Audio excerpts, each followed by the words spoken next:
Okay, you guys, this is going to be my March 2015 favorites revisited. In case you've never seen one of these videos before, I pretty much stumbled on this idea from Marnie from MsGoldGirl. I'll put a link for her channel down in the description box, but all you do is you go back a couple of years. I went back 2 years to see what my favorites were for the month of March in 2015, saw what my favorites were, kind of evaluated out whether I have used the products up, if I still like them, if something's replaced them, you know, that sort of thing, if I've completely moved on, or if they're still one of my all-time favorite products in the world. Sometimes you hear items mentioned in a favorites video and then they're never spoken of again. In some kind of way to remedy that situation, I wanted to do another one of these videos. It's been a couple months since I did one of these. I'll try to remember to toss some of my other revisited favorites videos down in the description box for you, but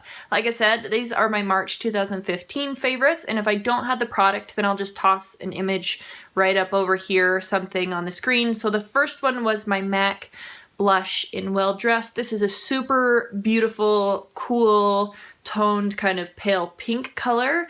That is a swatch of it there. If you can even see that, it's a very light swatch. I built it up a little bit, but it's such a light blush, but on my skin, it really shows up. I have that right at the front part of my cheeks today, and I just think it's super pretty. It blends in with any other blushes that you put down, and if you're crazy fair like I am, this is a really pretty blush. This was Well Dressed from MAC. Let me just tell you guys that this favorites video had a ton of my all-time favorite products in here, and I really enjoyed going back and watching this. I'll include my original favorites video from 2015 down in the description box in case you guys wanted to go back and check out my weird filming location. I seem to always have some weird spot that I'm filming in, but anyway, the next product that I talked about is the Laura Mercier Foundation Primer in Radiance. I love this stuff. This stuff is probably one of my all-time favorite products I've ever used. And I don't use primer on a regular basis, and the fact that I love this one enough to use it daily really says a lot, in my opinion. So that's what it looks like there, and when you blend it out, it just leaves this really nice sheen on the skin.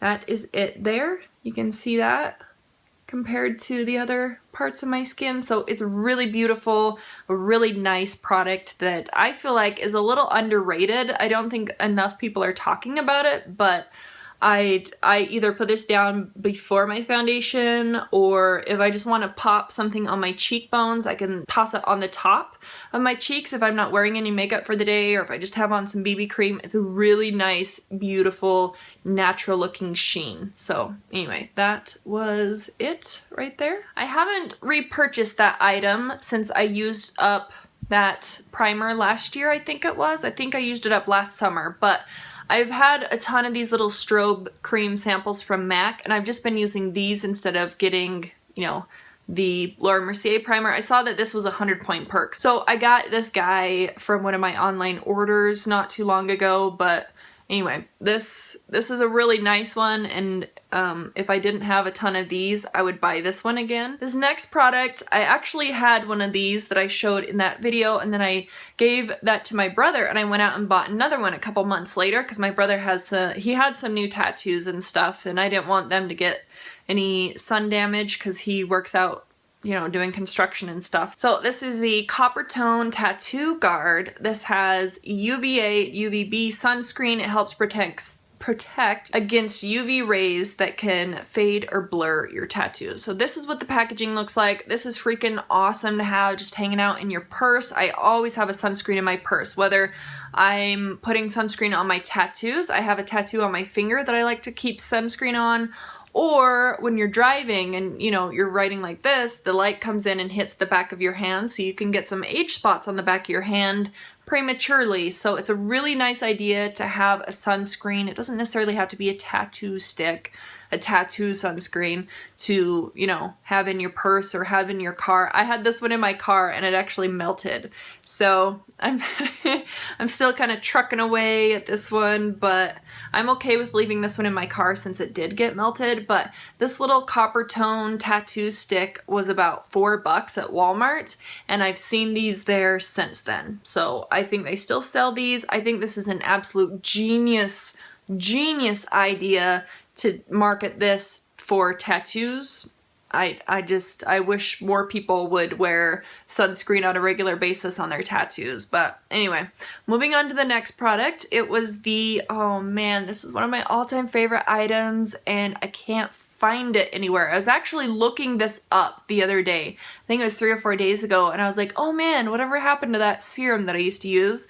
This one is the Nexus Salon Hair Care Youth Renewal Rejuvenating Elixir. It is probably the most amazing results giving product that I've ever used in my hair ever. It would combat 8 signs of aging. It had this cool little dropper applicator where you could squeeze the top of it and you could drop out as many drops into your palm as you needed. It was a leave-in treatment that rebuilt the strength and mended split ends, and you could use it in your hair whether it was damp or dry. I love that stuff. That stuff, I heard a rumor that it is available at Walgreens and Walmart, but I'm gonna have to go into my local stores and see if I can find it there. It's about anywhere from $11 to $15 for a bottle, and if I'm not careful, I can blow through those bottles in like a month and a half. So I really need to pace myself with those things if I find it again. But the items that I've kind of been pulling out of my stash to use in place of it have been the Aveda Smooth Infusion Glossing Straightener. So that's what the first one is. I've actually been trying to use this one up. I'm like down here somewhere right now, but this one is supposed to straighten, polish, and protect from heat damage. So this one's really nice. If you're blow drying your hair and you don't want to straighten it for the day, you can toss some of this in, and just blow drying it will just make it look a little bit straighter, a little bit more sleek. I used this one yesterday on my hair and I thought it did a pretty nice job, but I've been using this one for a long time. This other one, I'm almost out of this. I have to keep it upside down to get all the product out, but this one is the Pureology Color Fanatic 21 Essential Benefits Hair Beautifier. This one is for perfecting color treated hair. This one actually has 100% vegan ingredients in it. I love Pureology stuff. This stuff is really great as well. At first I didn't like the scent on this when the first couple times that I sprayed it in my hair, but the more that I used it and as I've been using this up entirely, I've really grown to enjoy the scent.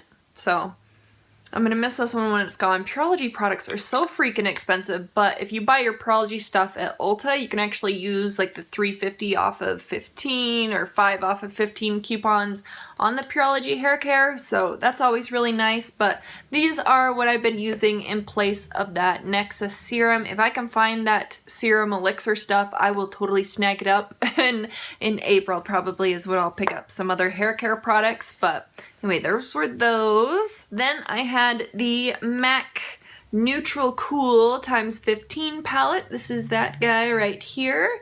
And this one had a couple permanent shades in here, and it also had some new, limited edition colors in here as well. So that is what the colors look like in here. I've used this a little bit, but I had been doing the Pan That Palette challenge, so I didn't focus on this as much as I could have. But in here there are a ton of really beautiful colors. Let me give you a couple swatches because there's a couple in here that I really enjoy. So this one is After Dusk. That is really pretty. This fourth one over right here, that one is After Dusk. That is so gorgeous. Another one that I really enjoy, this one over here, Blackberry. That one is a permanent color. Black Tide is permanent. I think Brun, what is this one? Yeah, Brun is permanent. So these three on this edge over here are the permanent ones in this palette. These silvery colors down here, oh my gosh, they're beautiful. I really like these matte light ones up here. I like having a lot of different options for like the inner corner of my eye. The second one here, I remember that one being really pretty.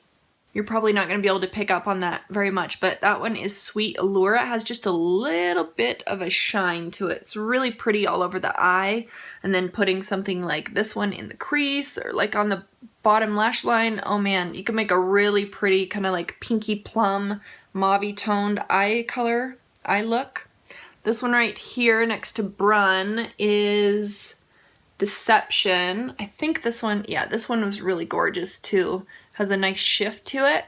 And then the last one, these bottom three right here, I mentioned that they're really beautiful, but I'll swatch, we'll go with Cumulus right here. This third one, Cumulus, super gorgeous.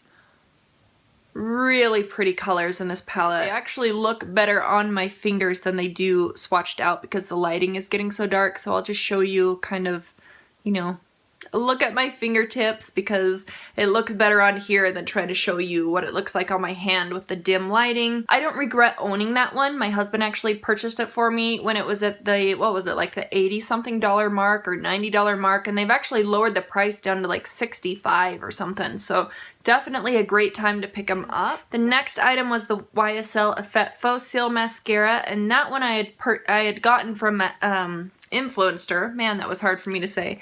And it actually, I'll toss it right up here, it actually had a microfiber wand and a really wet formula.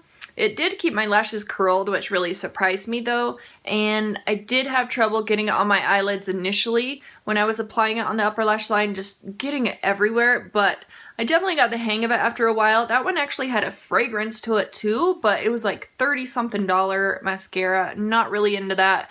I do have an all-time favorite mascara that I've had for a couple of years now, and that one is the Laura Mercier mascara that looks like this. I'm getting eyeshadow all over it, but it looks like this. I'm wearing that today. I don't have to curl my eyelashes when I wear this. I like the formula of this, and I like it from the day that I open it.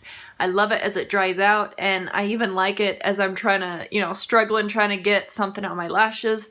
Something about this formula, it almost feels like it's a gel. It's very buildable for me. I know some people have tried this out, they didn't like it, that's fine. I think mascara is really personal, and you know, the things that I look for in a mascara, somebody else who has the same looking eyelashes might like a different look on their lashes. So I like them just a little bit clumpier, and I'm trying to get a little bit more length on them, but this has been a really nice mascara for me. I've loved this one for years, and this is kind of what's replaced that one. Well, that one was just kind of a favorite for the month, really. It was not like a long-term favorite. The next product that I had on my list here was the Makeup Forever Aqua Eyes Liner in 12L. I actually have this one on my waterline today, and I did not do that on purpose. I actually wasn't going to film this video today. I just tried to squeeze it in at the last minute because I had a couple minutes left over.